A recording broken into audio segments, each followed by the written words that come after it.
भारत चीन के मसले को लेकर जितने सौहार्द के साथ निपटना चाहता है, चीन उतना ही अड़ियल रुख अपनाता जा रहा है।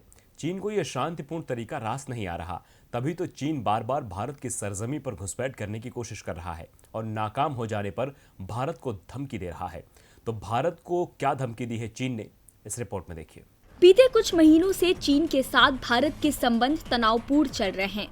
भारत बार बार चीन से बातचीत कर मामला सुलझाना चाहता है ताकि किसी भी तरह की आक्रामक स्थिति ना बने, लेकिन चीन है कि बार बार भारत की सहनशक्ति की परीक्षा ले रहा है।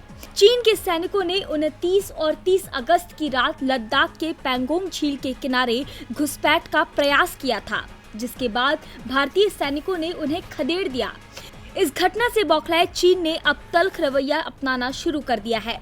चीन के सरकारी अखबार ग्लोबल टाइम्स में एक खबर छापी गई है, जिसमें ये लिखा है कि भारत जानता है कि चीन के साथ जंग नहीं लड़ी जा सकती, क्योंकि उसे पता है कि अगर युद्ध हुआ तो उसका हाल 1962 की लड़ाई से बुरा होगा।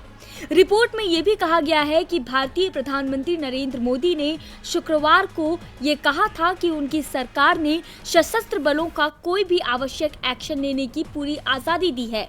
इसके साथ ही अखबार ने ये भी जिक्र किया है कि भारत अपनी घरेलू समस्याओं के साथ जूझ रहा है। कोरोना वायरस के संक्रमण के नए केस 78,000 पहुंच गए हैं। इकोनॉमी की स्थिति भी कोई बहुत अच्छी नहीं है। ऐसे में मोदी सरकार जनता का ध्यान भटकाने के लिए चीन को उकसा रही है। ऐसा करके भारत अपने घरेलू समस्याओं का ध्यान भटकाना चाहता है।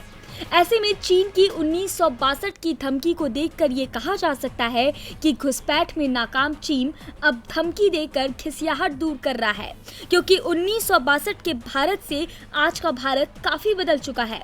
उस वक्त चीन ने भारत के साथ छल किया था और रातों रात आक्रमण कर दिया था।